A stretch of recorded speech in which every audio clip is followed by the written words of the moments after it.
chapter number 15, Drainage System of Standard 9.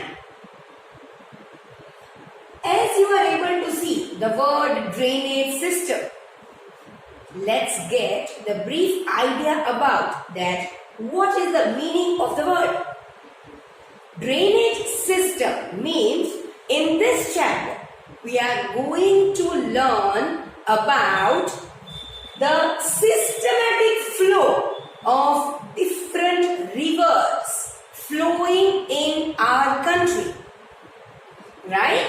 So as the definition suggests, the word drainage system is used for the systematic pattern of rivers. Systematic pattern of rivers means the systematic flow of the pattern of rivers. Right? By observing the physiography of India, we came to know that India is having the varied physiographic structure. Depending on the different physiographic structure, even the flow of river in India is different at different places. Right? Any river with its tributaries coming from different sectors of the area and merging into one and flowing at a particular place is known as river basin. Any river at its final stage will merge with its reservoir or a sea or an ocean. Yes or no? Right? So in this manner, this chapter is going to give us information about whole of the river system of India. The other such important topic to be understand is the chapter is the term water divide. The mountain or an upland separates the flow of water from one another.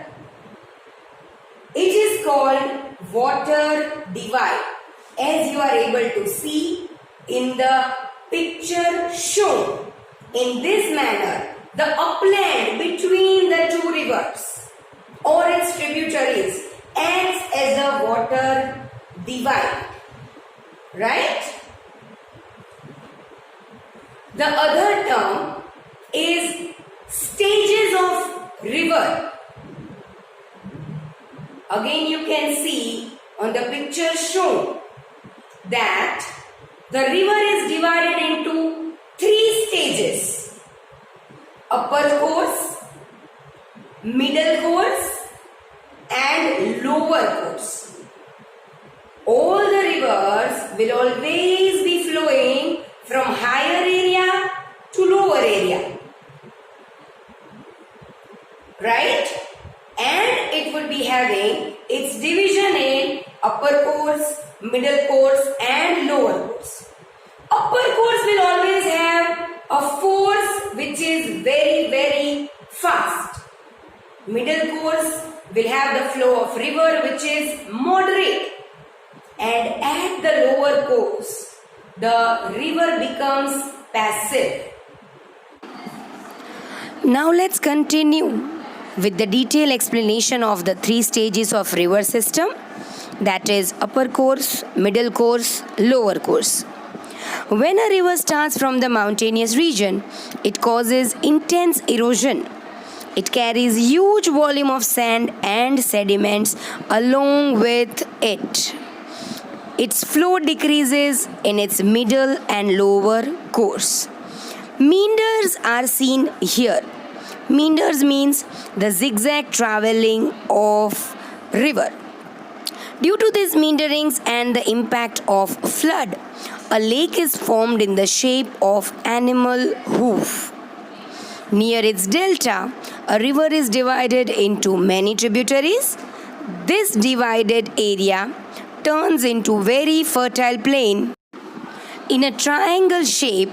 This is called delta, as you can see in the picture. Further, Let's continue with understanding the types or the kinds of river system found in our country. So let's go with it. As you can see in the picture given, 4 different arrangement of river patterns. A is dendritic, B treeless, 3 is a rectangular pattern, and 4th is a radial pattern. Any one of these 4 or might sometime in a single river more than one pattern are being found in our country. Let's go with A, dendritic pattern. When an arrangement of a river and its tributaries make a shape of a branches of a tree, then it is called dendritic pattern. For example, Ganga. B, treeless. Streams starting from mountainous region meet one another due to the slopes. They make a net-like shape. It is called treeless pattern. Example, many streams of Himalayan region. C, rectangular pattern.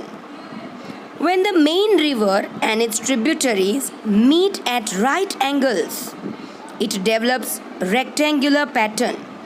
Mostly rivers flowing through rift valleys from such river system. Example, Narmada. D, radial pattern. When streams flow out in all directions from a mountain, this type of river system is formed. For example, rivers of Saurashtra. In this manner, different rivers follow different arrangement of river pattern. All the rivers which are found in India are divided into either Himalaya rivers or peninsular rivers. As you can see, starting from the north top till river Chambal, Betwa and Son, this all portion is counted into Himalayan rivers, and rest of all are peninsular rivers. If I talk about Himalayan rivers, they have 3 big basins, which are Sindhu Basin, Ganga Basin and Brahmaputra Basin. Whereas in the southern rivers there are Narmada Basin, Tapi Basin, Godavari Basin, Mahanadi Basin, Krishna Basin and Kaveri Basin. Now let us have the detailed understanding of all these rivers with its tributaries and where they flow in detail. Let us continue with Sindhu or Indus River system. As you can see in the map shown below, I have shown the zoomed portion of the Indus River as well as where it lies on the map of India. So try to get the picture of it very clear. River Sindhu emerges from near Mansarovar in Tibet. As you are able to see in the map, it originates from Tibet. First, it flows to north and then turn westwards. There, it enters Ladakh district of Jammu and Kashmir. It has formed many inaccessible gorges. Inaccessible gorges means there are some of the areas which are very deep and we cannot access it very easily. River Zaskar, Nubara, Shyok, Hunza, meet her. Satluj, BS, Ravi, Jhelum and Chenab are her main tributaries.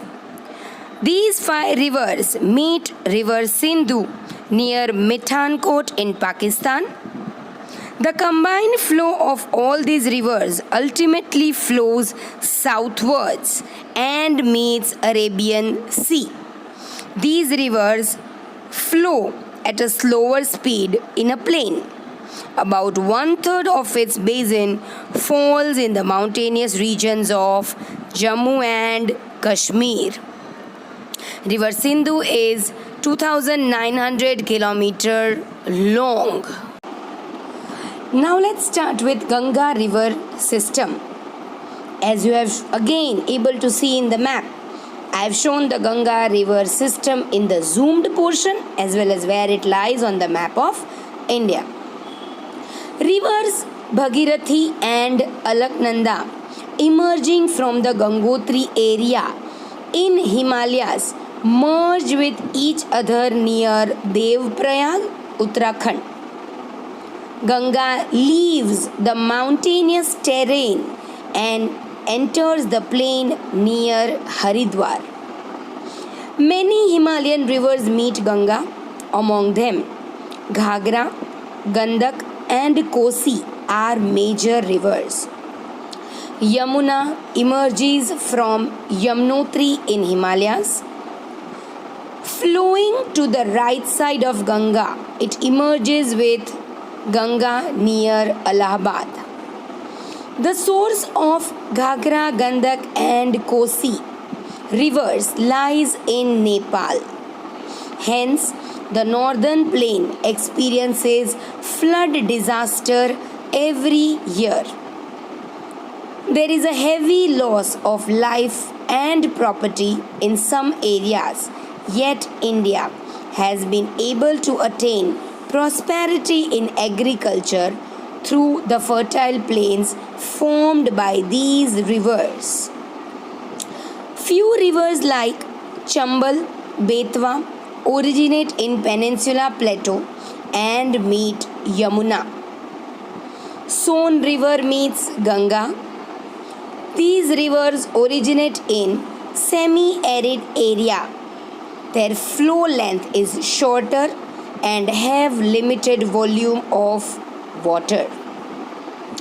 The combined flow of the rivers from north and south is divided ahead into 2 branches.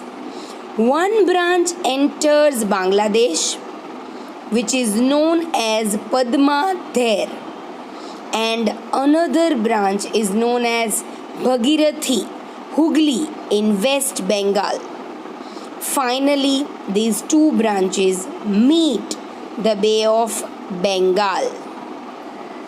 The flow of Ganga, which is known as Padma in Bangladesh, merges with the river Brahmaputra, and their combined flow is known as Meghna. These all are the same river, but the combined flow is named as Meghna. The Ganga Brahmaputra delta is the most fertile delta and is known as Sundarban. The total length of Ganga exceeds 2,500 kilometers. Now let us continue with Brahmaputra river system. As you can see in the map, it originates from Tibet and enters India and then in Bangladesh. River Brahmaputra originates near Mansarovar in Tibet. Its source is near the place of origin of river Sindhu and Satluj. Most of it flows is outside the India. This river flows in the eastern parallel to Himalayan mountain system. Near Namcha Barwa, it takes U-shaped turn and enters Arunachal Pradesh. Here It is known as Dihang. This river, with Lohit and Kanula tributaries, is collectively known as Brahmaputra in Assam. There is less of sedimentation in this river in Tibet. In India, the river passes through the regions of heavy rainfall, so further down there is more of water mass as well as sediments. Many tributaries meet this river in Assam. Thus, river Brahmaputra flows in a braided form. Braided form means a very full-fledged form. Every year, there is a huge increase in its water as it overflows during the rainy season. As a result, devastating flood often occur in Assam and Bangladesh. There is a contrast in this river compared to the other rivers of North India. Due to heavy rains in Assam during monsoon, there is a huge deposition. The increasing level of sand in this river brings its bed higher. So there are frequent changes in the course of river. River Brahmaputra is 2,900 kilometers long. So this is how we are coming to the end of the Himalayan rivers with its river systems in detail. Thank you so much.